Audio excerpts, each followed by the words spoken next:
Insights, o podcast do Bradesco.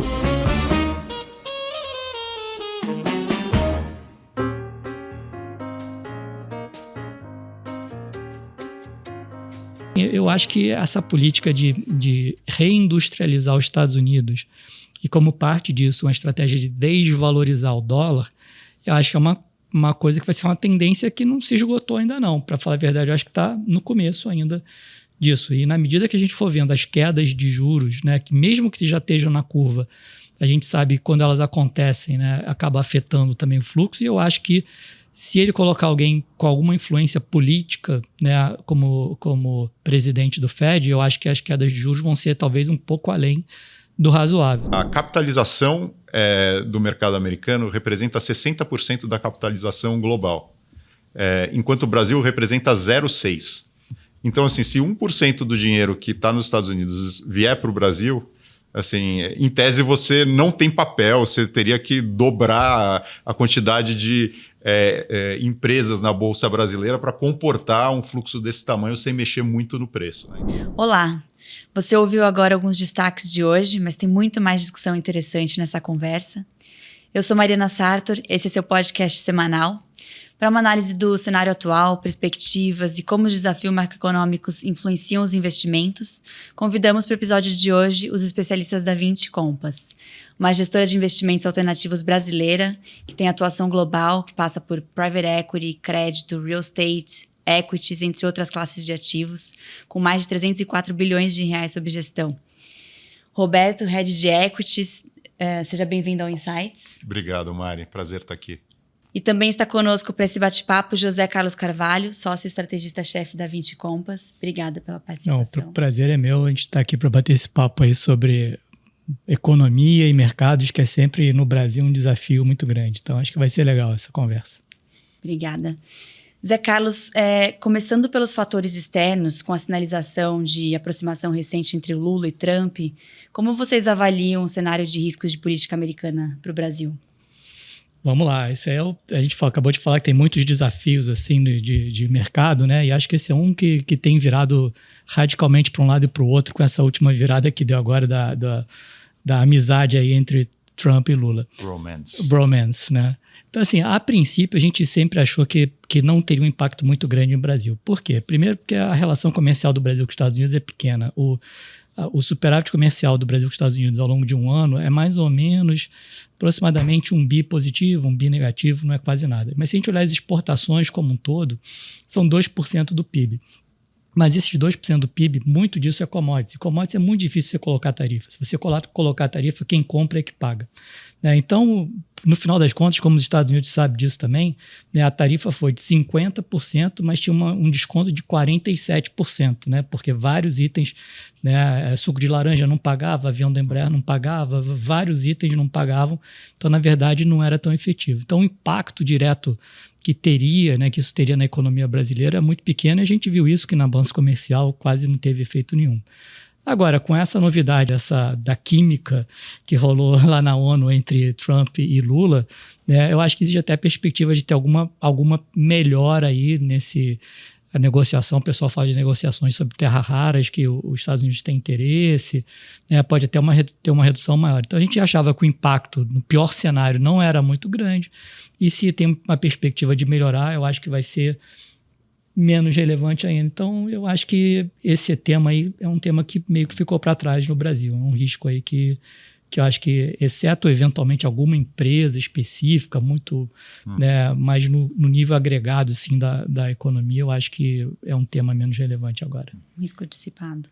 Não, eu só diria que eu acho que a perspectiva de que pudesse escalar diminuiu bastante, e existia em ações em específico alguma preocupação de que pudesse impactar os bancos pela aplicação da lei Magnitsky, mas eu acho que todo esse contexto ajuda a deixar esse risco de lado.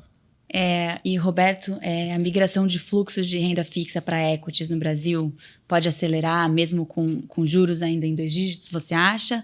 E o que você acha que é catalisador para essa precificação da flexibilização monetária em equities, se primeiro tem que vir um corte já materializado, ou se você acha que tem outros elementos aí, como uma mudança na emissão de isentos, ou mais clareza sobre a dimensão desse ciclo de cortes? Uhum. Não, legal. Eu acho que, na verdade, o fluxo doméstico vai demorar um pouco para vir, né? A gente ainda vê os investidores, tanto institucionais, através, muitas vezes, da NTN-B, que eles podem até não fazer marcações no mercado, ou as pessoas físicas no CDI, que está muito convidativo a 15%, que, por hora, eles não têm tantos incentivos para migrar para a Bolsa. Da onde está vindo o fluxo que está ajudando a que a gente tenha essa alta, está vindo dos investidores estrangeiros, num contexto global, depois a gente pode explorar um pouco mais, e eu acho que eles estão buscando um valuation muito atrativo, preços de ações muito interessantes aqui no Brasil, e que esse deve continuar sendo o motor de alta da Bolsa, até porque os Estados Unidos está cortando juros, e isso sempre cria um ambiente mais propício a risco, né? Acho que, assim, historicamente, momentos onde a gente tem uma taxa de juros cadente sempre é um momento bom para ações, né? E que, por mais que a gente possa debater se os juros vão começar a cair, a Selic vai começar a cair em dezembro, em janeiro, um pouco mais para frente, que só a perspectiva de que a gente parou de subir as taxas de juros futuras já tiveram uma compressão importante, só isso já ajuda bastante que tenha vinda de fluxo para a Bolsa, né? Principalmente dos estrangeiros.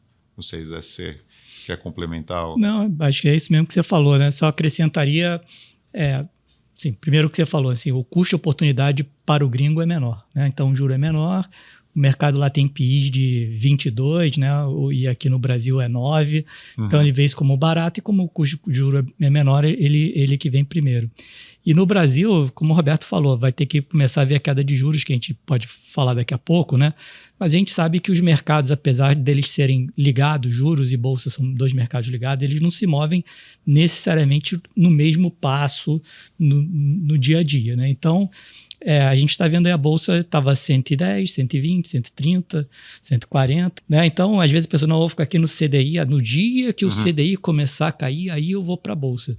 As coisas às vezes não funcionam assim, né? Por como as coisas são não lineares, né? No dia que o mercado sentir, opa, o pessoal está vindo, o preço já vai ser outro também, né? Então, é uma coisa que talvez os mercados, eu digo talvez, mas em geral, na experiência que a gente tem, os mercados se movem antes, né? Quando vem o fluxo mesmo, o preço já é outro, né? Então, é uma coisa para a gente ficar atento aí. Obrigada. E mudando um pouco o assunto para eleições, acho que pergunta para os dois aqui, pensando em ciclo eleitoral, né, 2026, quais são os sinais que vocês estão monitorando e que vocês acham que vão ter impacto aí em valuation, em fluxos? Como que vocês estão acompanhando esse processo e esses passos até outubro do ano que vem?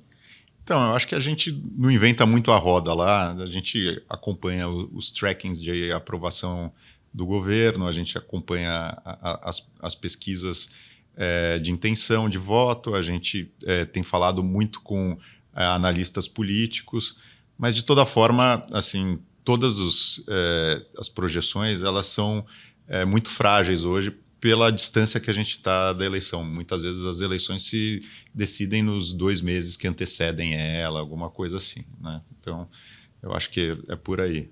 Uma coisa que a gente faz na 20, né, na área de Data Science, a gente tenta fazer uma compilação das pesquisas até para a gente conseguir analisar a diferença entre elas, né? E existe uma diferença muito grande, né? Assim, um instituto, por exemplo, na média dos institutos, por exemplo, a avaliação ótimo e bom do Lula é 27, 28 na média de todo mundo, tem um que consistentemente dá 40. Então você vê que você tem que tomar cuidado com quem que você está lendo, né? O que você está vendo. E a gente tenta fazer essas médias de ótimo e bom, ruim e péssimo e regular, e a gente nesse momento, assim, você perguntar em quem que você vai votar em outubro do ano que vem, o pessoal que é analista político diz assim, o eleitorado não está ativado ainda, ninguém está pensando muito em quem eu vou votar. Né? Então, essa pergunta não é muito justa, até porque, né, existem graus de conhecimento diferentes. Lula, Bolsonaro, 100% da população conhece. Tarcísio de Freitas, 70% conhece. Os outros, menos ainda. Então, não é uma comparação justa de você falar isso.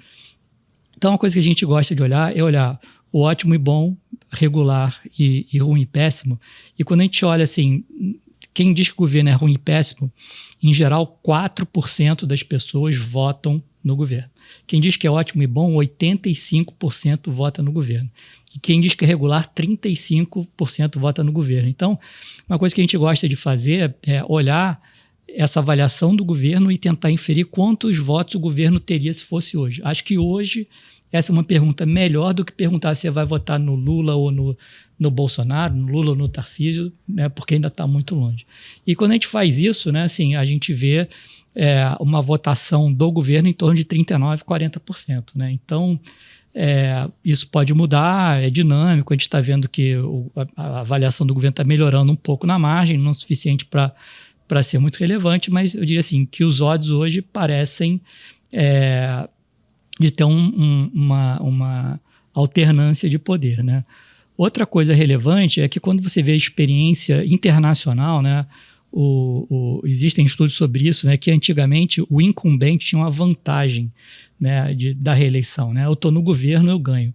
Mas a gente tem visto, por exemplo, nos Estados Unidos, estava o Trump, ganhou o Biden. Estava o Biden, ganhou o Trump. Na Inglaterra, estava o conservadores, ganhou o Labour. Estava o Labour, agora nessa eleição ganhou o Independent UK, do Nigel Farage. Então, se você olhar em vários países, até na Argentina... no Brasil, né, com o Lula ganhando do Bolsonaro na última eleição. O Lula ganhando do Bolsonaro. Na Argentina tinha os peronistas, ganhou o Milei. No Chile agora tá lá o Boric, que é um esquerdista, vai ganhar uma pessoa de centro-direita. Na Colômbia também está indicando a mesma coisa. Então, o que o pessoal fala muito da vantagem do incumbente, né, nesse mundo de polarização, virou meio negativo. Os odds que antigamente era 60-40, agora virou 40-60. Então, isso é outra coisa para a gente ter na cabeça também. Então, muito longe ainda, né? Muita água vai rolar, vamos olhar, os candidatos ainda não estão muito claros quem vai ser, como é que vai ser esse amadurecimento aí das candidaturas de um lado e do outro, né? Mas, assim, eu diria que tomando essa questão do incumbente, né, e tomando também essa questão das avaliações do governo, como que isso se traduz em voto, eu diria que hoje não é desprezível a probabilidade de ter uma alternância de poder aqui no Brasil. E aí, conectando essas análises que vocês têm feito com investimentos, como que vocês acham que hoje está precificado enfim, os diferentes riscos nos ativos, né? Então, em câmbio, pensando em equities, na curva de juros, como que vocês acham que isso está precificado hoje?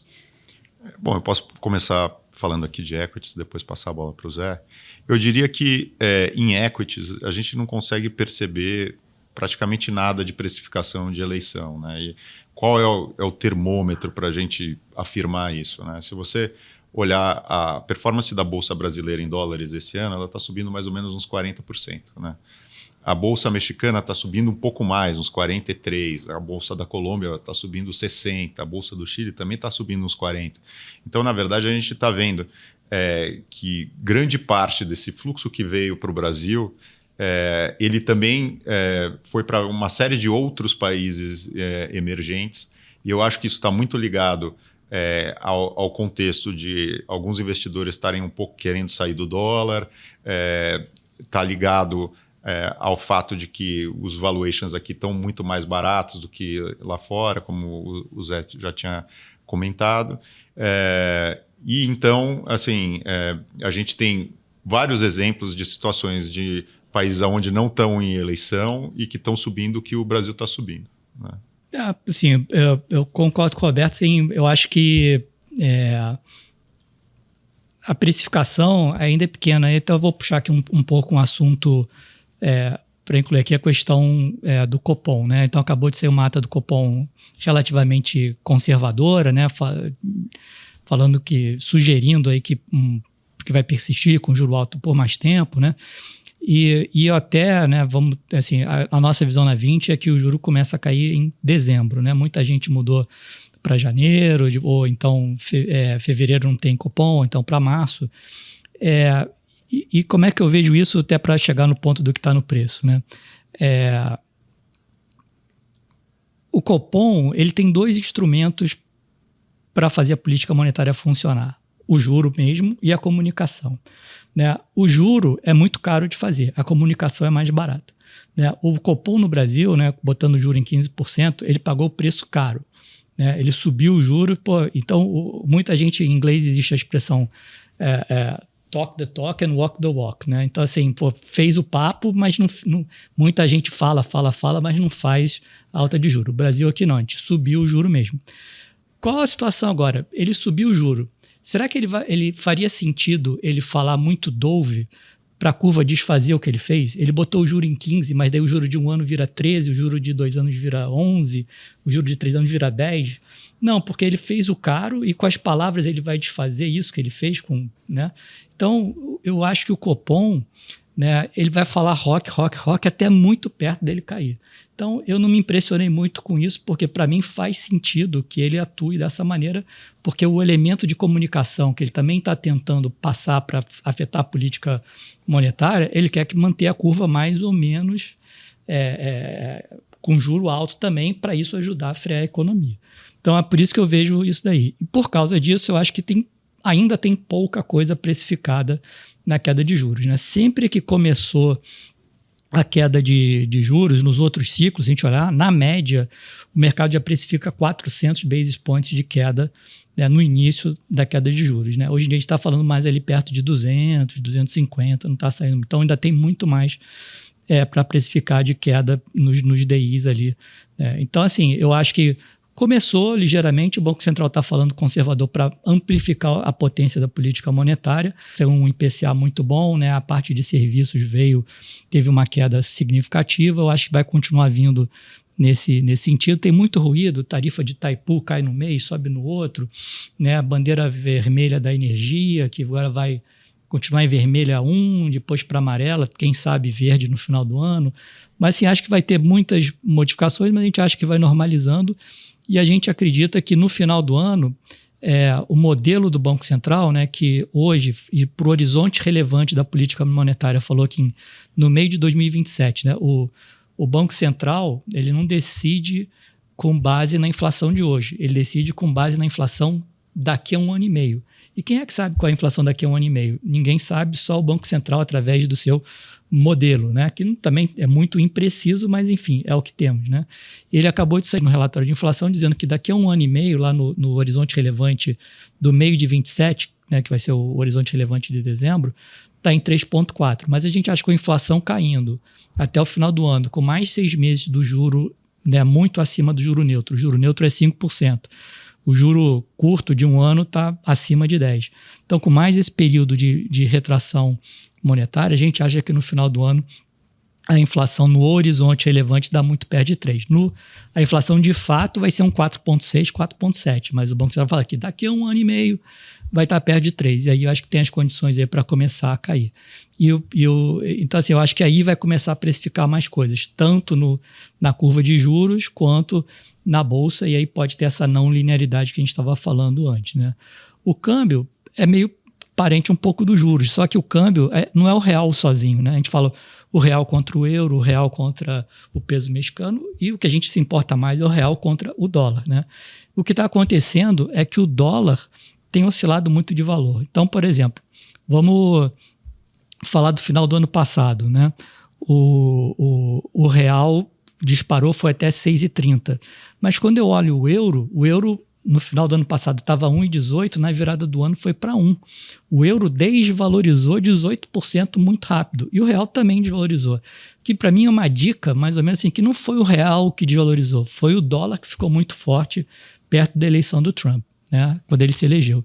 Depois que ele se elegeu, ele falou assim, não, eu quero o dólar muito fraco, e está querendo cair os juros, né? Está querendo colocar alguém no Fed lá que seja um cara que vá cair os juros muito agressivamente, e ele está falando, eu quero o dólar fraco, porque eu quero trazer a indústria de volta para os Estados Unidos, e para trazer a indústria de volta para os Estados Unidos eu tenho que, né, ter uma produção competitiva e é importante que o dólar fique fraco. Então, desde então, o euro estava 1 para 1, voltou para 1,18. E o real estava 6,30, veio para 6, 5,70, 5,50, 5,30, tradou um pouquinho abaixo de 5,30, já voltou, mas você vê que também está numa tendência. Então, eu acho que no real é um pouquinho mais complicado, porque é o real contra o dólar. Então, tem o numerador, que é o real, e tem o denominador, que é o dólar. Então, a gente tem que ver como que os dois vão dando. Mas eu acho que essa política do Trump de colocar uma pessoa com um pouquinho mais de influência política no Fed, que vai cair os juros talvez um pouquinho além do que seja tecnicamente recomendado. Isso aí, na minha visão, vai fazer o dólar americano ficar mais fraco, ou seja, o real e outras moedas do mundo ficarem mais fortes em relação ao dólar.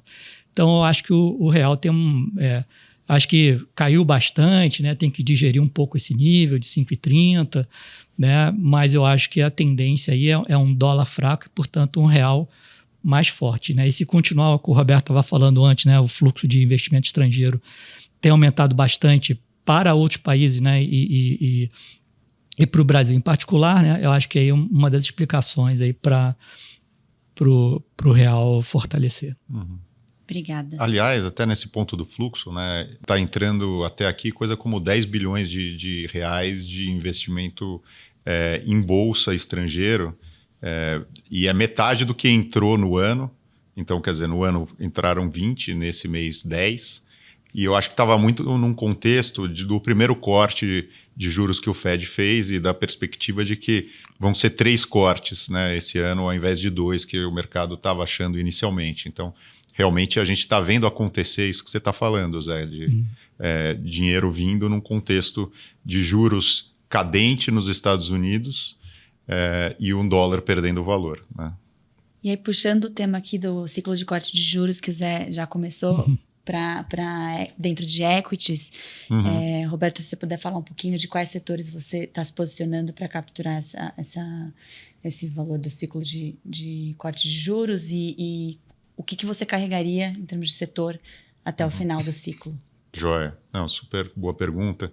Tem várias histórias na carteira que são beneficiadas, acho que quase todas, tirando uma ou outra exportadora, né? Que não tem dívida em reais.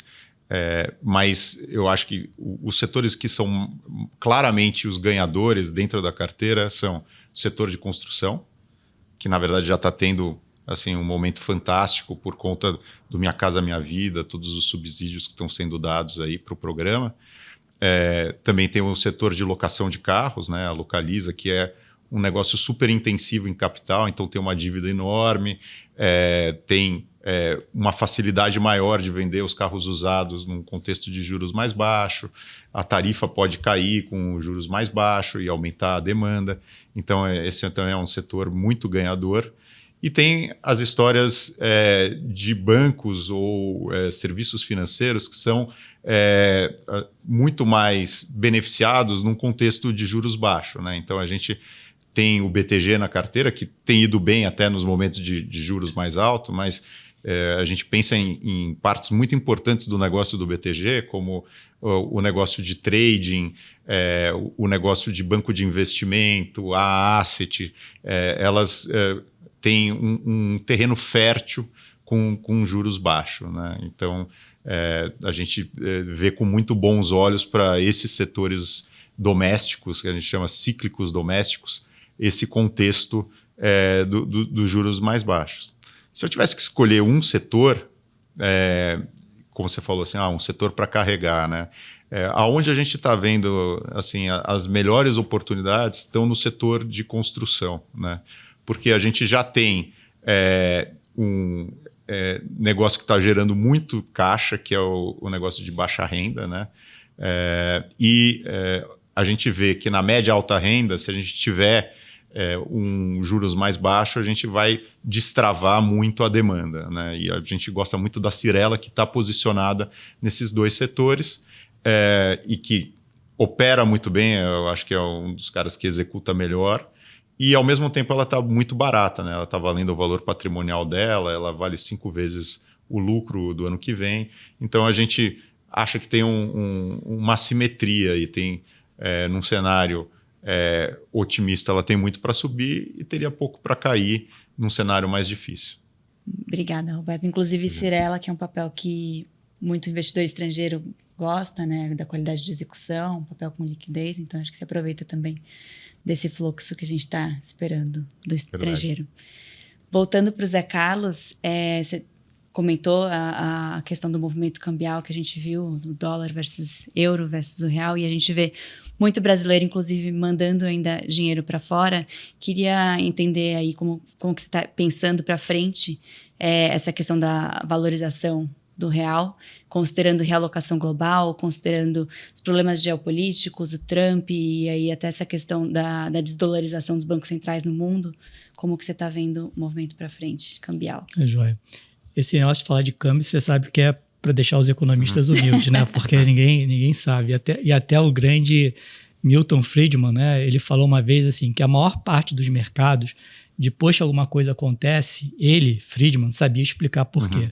No mercado de câmbio, nem depois que acontece ele sabe explicar por quê. Porque realmente é muito complexo, são muitas coisas andando juntos ao mesmo tempo. Mas eu diria que talvez, assim, para a gente... Eu falei um pouco ali do contra o euro, coisa assim, mas esse tema do Trump falando que quero desvalorizar o dólar, né, quero que o dólar fique fraco, né, talvez aonde isso pegou de uma maneira mais forte foi no ouro. Né? Você vê que o ouro está numa... escalada. Todo mundo fala, não vou comprar mais que já subiu muito, daí sobe mais. Não, agora já subiu muito, daí sobe mais. Aí já subiu, sobe, continua subindo mais. Então, acho que muito do movimento do dólar fraco está sendo visualizado no ouro. E um pouco disso é o que você mencionou aí dos bancos centrais, falando assim, bem, por que eu vou ter reservas em dólar, né? Se o próprio emissor do dólar está falando que quer desvalorizar a moeda. Então, por que eu vou ficar nisso? Então, muita gente está migrando para outras moedas, sim, mas também para ativos reais, né? E por exemplo, o Banco Central da Suíça compra ações e outros bancos centrais, né? Muitos fundos soberanos também comprando ações, né? E o ouro é uma delas. Então, eu acho que isso aí, de novo, acho que é uma tendência que não vai acabar rápido, não, né? Então, vou falar de mais outros 2 presidentes republicanos. Na década de 70, né, o Nixon, né, o dólar tinha uma paridade fixa com o ouro, né? E aí, para Banco Central, né, os bancos centrais podiam segurar dólar e ele fala assim, olha, cada 32 dólares vale 1 onça de ouro. Então, fica com dólar. Se você não quiser o dólar, pode passar aqui no Fed e trocar por ouro, mas é a mesma coisa, né? Aí os caras fizeram a conta, olha, se todos os bancos centrais vierem trocar, a gente não tem ouro para todo mundo. Então, o Nixon, lá em 73, se não me engano, ou 2 ou 3, ele quebrou essa convertibilidade, o dólar desvalorizou muito. Era um grande presidente republicano. Depois, em 82, né, o Reagan, né, fez aquela política fiscal expansionista, o Paul Volcker estava no Fed, subiu muito a taxa de juros para combater a inflação, o dólar ficou muito, muito forte. Quando chegou o Reagan, ele fez o Plaza Accord, né, que desvalorizou o dólar de maneira muito significativa. Então, assim, o Trump ele só está meio nessa linha de outros presidentes republicanos que assim, eu não me importo, né? A gente aqui no Brasil pensa, tem o meu dinheiro em real, tem um dinheiro em dólar, né? Porque se o real perder valor, lá nos Estados Unidos o cara tem um dinheiro em dólar, tem um dinheirozinho em euro, porque se o dólar... Não, lá o pessoal tem dólar, se o dólar perder o valor, I don't care, né? Assim, o que importa é a inflação aqui dentro. Então, assim, eu acho que essa política de reindustrializar os Estados Unidos e como parte disso, uma estratégia de desvalorizar o dólar, eu acho que é uma coisa que vai ser uma tendência que não se esgotou ainda não. Para falar a verdade, eu acho que está no começo ainda disso. E na medida que a gente for vendo as quedas de juros, né, que mesmo que já estejam na curva, a gente sabe que quando elas acontecem, né, acaba afetando também o fluxo. E eu acho que se ele colocar alguém com alguma influência política, né, como presidente do Fed, eu acho que as quedas de juros vão ser talvez um pouco além do razoável, né? Então, eu acho que o dólar vai enfraquecer ainda mais. Então, voltando para a sua pergunta, com CDI ainda gordo no Brasil, né? Com a tendência do dólar ficar fraco, né? Claro que existem muitos riscos, como eu falei aqui no início, né? Mas assim, eu não tenho certeza se a melhor hora de você remeter dinheiro para fora é agora, né? Então, eu acho que nesse nível de 5,30, chegou lá muito rápido, vai ter que digerir, vai ficar por aí um nível, mas assim, eu diria que com a balança comercial do Brasil muito positiva ainda, 60 bi em um ano, né, 4% do PIB em um ano, né, com o fluxo de estrangeiro agora começando a entrar em Brasil, então a conta de capital começando a ajudar em vez de ter mais saída do que entrada, né? Eu acho que a gente pode ter um momento bom aí para o real, assim, né? Pode ser um momento bom e positivo. E eu imagino que as quedas de juros, né? Aonde que ela começa a afastar o dinheiro do Brasil? Não é no 15, não é no 13, não é no 12, vai ser lá pelo, diria, 8, 7 de juros é que começa, não, melhor mandar o dinheiro para fora.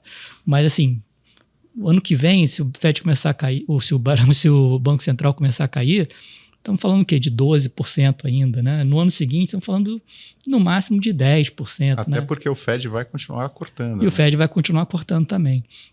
Então, assim, eu acho que na parte cambial, o elemento para a gente ter na cabeça é o que está acontecendo com o dólar americano. Vai continuar desvalorizando? Eu acho que vai continuar desvalorizando. Então, as outras moedas, né, e o ouro e as outras moedas vão tender a ficar fortes, né? Então, acho que essa é a tendência que eu acho que vai acontecer.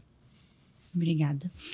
E, Roberto, imaginando que essa trajetória do dólar realmente se prove acertada aí para o futuro, e isso associado também a essa questão que a gente discutiu muito em equities recentemente, da questão do fim do excepcionalismo americano, como que você, até num contexto um pouco mais global, imagina os fluxos se realocando, não só em Brasil, mas em emerging markets, ex-China, como um todo, e como que você acha que o Brasil entra nessa equação? Eu acho que nessa discussão de excepcionalismo americano, eu acho que quando a gente para pensar nos ativos da Bolsa Americana, é importante dizer que eles são excepcionais, né? Assim, toda a cena de inteligência artificial é muito liderada pelos Estados Unidos. Então, a gente vê uma NVIDIA, a gente vê uma Microsoft como companhias que são muito únicas, né? Lógico que você pode discutir o valuation da Bolsa Americana, né? Mas a qualidade dos ativos eu acho que vai continuar sendo assim, realmente diferenciado, e eu acho que isso vai garantir um crescimento de lucro diferenciado para as empresas lá. Então, da nossa parte, não tem uma sensação de que existe uma bolha na Bolsa Americana. Existe dúvida se o investimento que essas empresas estão fazendo vai ter um retorno tão bom quanto o mercado espera, né? Mas, de toda forma, quando a gente olha, por exemplo, para relação preço-lucro da Bolsa Americana acima de 20 vezes, e a gente olha para a relação preço-lucro da Bolsa Brasileira na casa de 9, e esse número, a diferença de um para o outro, se você pega 15 anos atrás, não tinha prêmio na Bolsa Americana em relação à Bolsa Brasileira, né? Com todo o mérito das empresas de lá, a gente acha que a diferença de valuation ficou grande demais. E acho que isso é válido para muitos outros mercados. Talvez o Brasil, dentro dos mercados que a gente acompanha, né, porque a gente lá na 20 Compass hoje olha para toda a América Latina, o Brasil é o mais gritante em termos de desvalorização dos nossos múltiplos em relação à média histórica, né? Então, para a gente, faz sentido pensar que vai continuar vindo fluxo para os emergentes. Por conta da Bolsa parecer já bastante bem precificada lá. 2, porque eu acho que muita gente está preocupado com a questão da moeda, do dólar, né? E um pouco com a questão da institucionalidade dos Estados Unidos, né? Então, assim, essa questão de interferência no Banco Central, a questão de não resolver a questão fiscal lá nos Estados Unidos, né? Então, e muitas outras coisas, assim, de um governo que tem sido bastante polêmico em muitas coisas. Então, é normal ver uma continuidade desse fluxo que estava concentrado nos Estados Unidos. Só para a gente dar um passo atrás e lembrar, assim, a capitalização do mercado americano representa 60% da capitalização global, enquanto o Brasil representa 0,6%. Então, assim, se 1% do dinheiro que está nos Estados Unidos vier para o Brasil, assim, em tese você não tem papel, você teria que dobrar a quantidade de empresas na Bolsa Brasileira para comportar um fluxo desse tamanho sem mexer muito no preço, né? Então, só para mostrar como assim, qualquer movimento para cá pode mexer muito a agulha, né? E aí eu acho que assim, esse fluxo tem, vamos dizer, um endereço interessante aqui na América Latina, um pouco pelo que o Zé estava falando quando a gente puxou aquele assunto de eleição, né? É muito difícil saber o que vai acontecer na eleição no ano que vem aqui, mas quando o investidor estrangeiro está olhando para a região, o que ele está vendo? Há 2 anos atrás, ele viu que na Argentina a gente mudou para um governo de direita, né? Agora, a gente está vendo a eleição chilena também indo para a direita, né? Com grandes chances de você ter um novo presidente de direita. A gente está agora entre o primeiro e segundo turno da eleição na Bolívia. Também os 2 candidatos que passaram para o segundo turno são candidatos de direita. No ano que vem a gente vai ter eleição no Peru e na Colômbia, e os incumbentes, os que foram eleitos da última vez, eram governos de esquerda e que são mal avaliados, então a chance muito grande de também ter uma mudança para a direita nesses países. Então, todo esse contexto para o investidor estrangeiro que assim, estuda o Brasil e os nossos vizinhos e vê que a gente tem assim, momentos históricos parecidos, né? Então, há 40 anos atrás, éramos todos governos militares. A redemocratização foi mais ou menos na mesma época. O combate à hiperinflação, mais ou menos na mesma época. Ele vê uma tendência, né? E eu acho que eles estão apostando, começando a apostar. A gente não vê isso tanto no preço, mas no interesse dos investidores, que essa tendência vai continuar, né?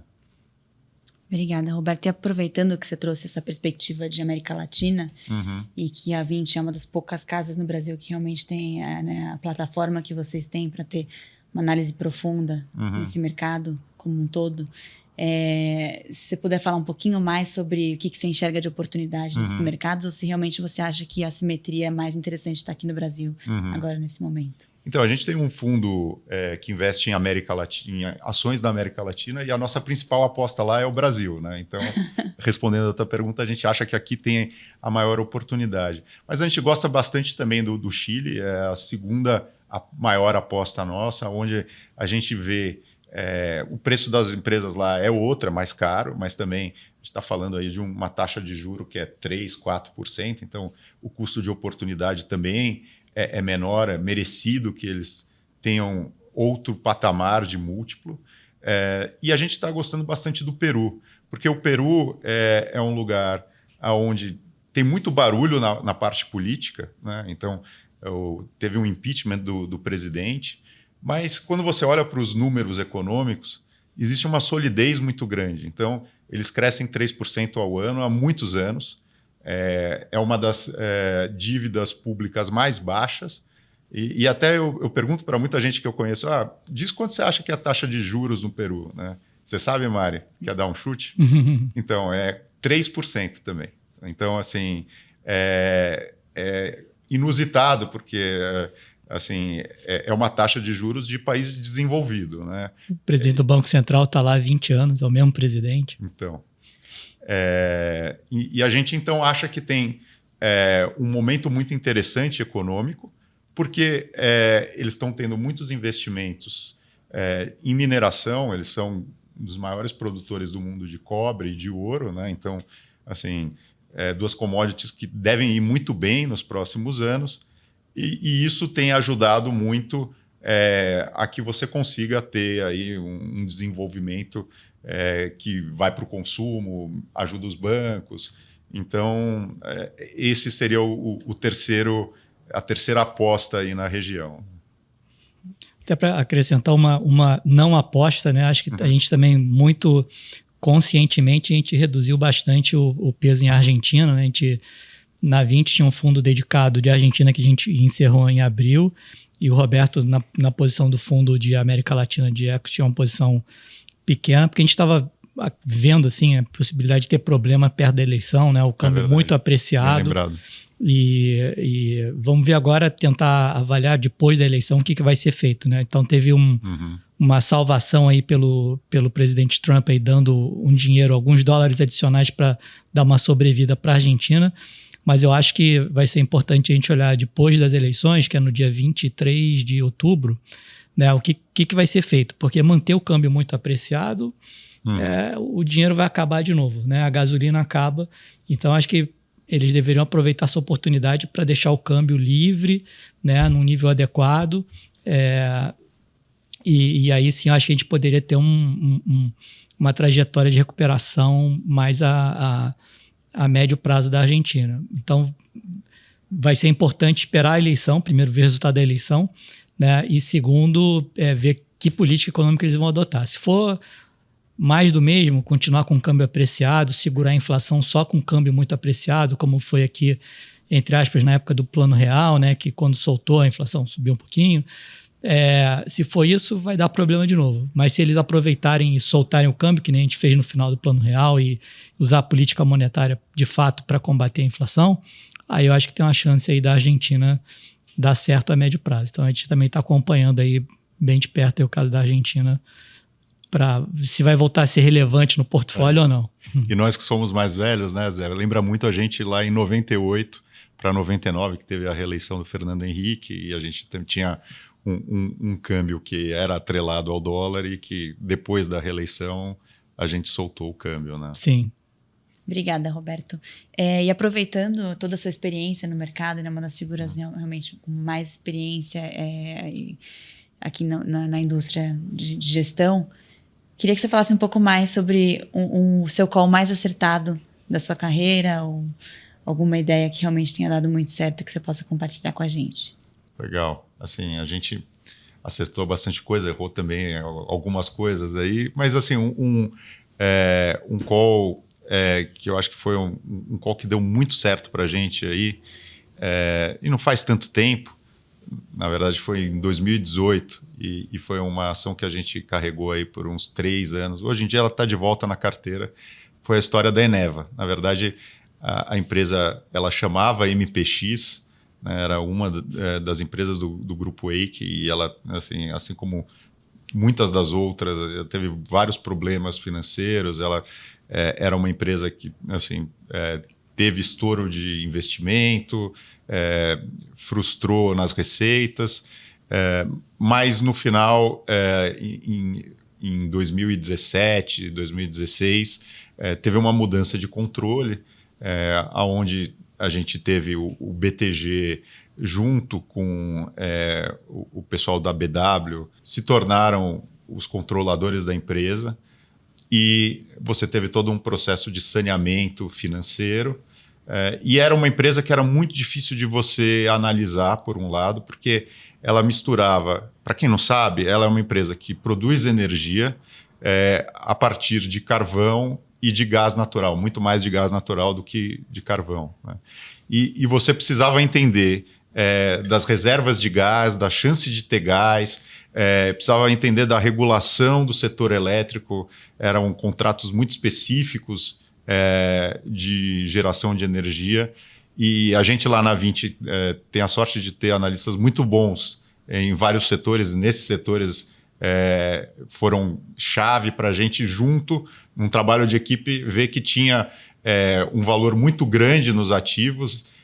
Em parte esse valor não era percebido porque era uma empresa que veio de uma recuperação judicial, de muita mudança societária. E ela fez, nesse processo de saneamento, um re-IPO. Ela fez uma nova oferta de ações. Ela era uma ação que, por toda a questão do problema financeiro, tinha o valor do equity, o valor para os acionistas tinha diminuído muito. E aí, por isso, ela precisou se recapitalizar. E nessa hora, a gente entrou com uma participação lá. E aí, não só começou a ficar claro pelos resultados da empresa que ela tinha realmente muito valor escondido, como ela gerou muito valor nos novos investimentos que ela fez, né? Então, lá de 2018 até 2021, essa ação multiplicou por 4, né? E aí a gente achou que ela já estava num preço justo, e resolveu sair lá em 21. E a gente voltou agora para ela tem 1 ano e meio, mais ou menos, né? Então foi uma história muito boa. Ótimo, Roberto, obrigada por compartilhar. Imagina. Agora uma última pergunta que é tradicional aqui na nossa conversa, é pedir aos nossos convidados que compartilhem uma dica cultural, pode ser um livro, uma peça, uma exposição de arte. Zé Carlos, quer começar? Vamos lá. Eu fiquei aqui no campo da economia mesmo, aqui nas minhas ideias, né? Assim, se alguém quiser uma dica levezinha para o fim de semana, assim, e a gente falou aqui, né, como está esse mundo meio de bolha, a gente falou do Fed reduzindo juros, né? A gente nem falou muito do política fiscal americana, né, que vai ser um déficit muito pesado durante muito tempo. Isso aí tende a gerar bolhas, né, que a gente chama bolha, que a gente está vendo. A S&P faz new high todo dia. E tem um filme muito legal sobre isso que chama The Big Short, né, sobre a bolha do mercado imobiliário lá em 2008, que acabou furando e deu a grande crise, né, que acabou afetando o mercado financeiro de uma maneira bem significativa. E esse filme é muito divertido. Muito legal mesmo. Muito explicado de maneira bem didática o que aconteceu. E como a gente vai viver um período aí meio de bolha, é legal para a gente ver que às vezes as coisas podem ficar irracionais durante muito tempo, né? Na verdade, tem até a citação do grande economista Keynes aí, que tem a ver com a minha próxima recomendação, que é: os mercados podem ficar irracionais por mais tempo que a gente consegue permanecer solvente, né? Então, e quem quiser alguma coisa mais pesada, tem um livro legal, apesar de eu estar falando mais pesada, mas é um livro escrito para leigo, né? Todo esse papo que vocês veem aí todo dia assim, tem que ter déficit público, não tem que ter, não pode ter, tem que fazer política monetária, não pode fazer. Tudo isso é uma discussão entre duas escolas de pensamento econômico, que os dois papas dessas escolas, uma delas é o Keynes, o pessoal mais intervencionista, e o pessoal mais liberal segue o Hayek, né? Então existe um livro chamado Keynes versus Hayek. Hayek é Hayek, né? E tem em português esse livro, o autor é Nicholas Wapshott, Wapshott, Wapshott. E esse livro explica como que essas duas escolas, lá na década de 20, com a Grande Depressão, apareceu o keynesianismo, como que ela se confrontou com o liberalismo e como que elas vêm ganhando outras roupagens, mas a discussão é sempre a mesma até hoje. Então, esse livro, para quem quiser ler alguma coisa mais de história e mais bem escrito para leigo, não é um livro de economista, não, é um livro de conversa, de narração muito bem escrito, é uma dica que eu acho que vale a pena também. Bem legal. Maravilha, obrigada. Roberto? Então, eu pensei assim, numa sugestão para desligar do mercado, um tema outro, né? O que eu ia sugerir é um filme que eu vi no começo do ano. Eu sou fã do Bob Dylan e esse é um filme que conta do início da carreira dele, chama A Complete Unknown, né? Que é muito interessante porque ele mostra como o Bob Dylan, que era um cara super talentoso e começou fazendo folk music, a luta que ele teve, assim, tipo, a revolta que existiu quando ele quis abrir os horizontes. Ele gostava muito de rock e quis introduzir o rock na música dele, né? E eu acho que, assim, no final mostra, e eu acho que tem até um pouco uma lição para nós investidores, que muitas vezes, assim, temos muito, assim, a pressão de estar indo com a maré, né? Assim, assim, da dureza que é você, assim, tipo, ter uma postura própria, né? Independência de pensamento, mas também os payoffs, né? A gente tem que lembrar que o Bob Dylan, eu acho que é o único não escritor que ganhou um prêmio Nobel de literatura, né? Então, realmente ele fez história. Eu assisti esse filme e gostei muito também. Legal. Bom, e a minha dica, vou vestir a camisa aqui, mas não por isso, é a exposição da francesa Eva Jospin, que a gente está fazendo na Casa Bradesco, lá na Bela Vista. Vai até eu anotei aqui, dia 7 de dezembro, e está sendo super bem falada, então recomendo a todos. Tem 3 meses aí para irem fazer uma visita. Muito bom. E você que nos acompanha já sabe, o Insight está nas principais plataformas de áudio, vídeo, no Instagram, no perfil podcast.insights. E até mais.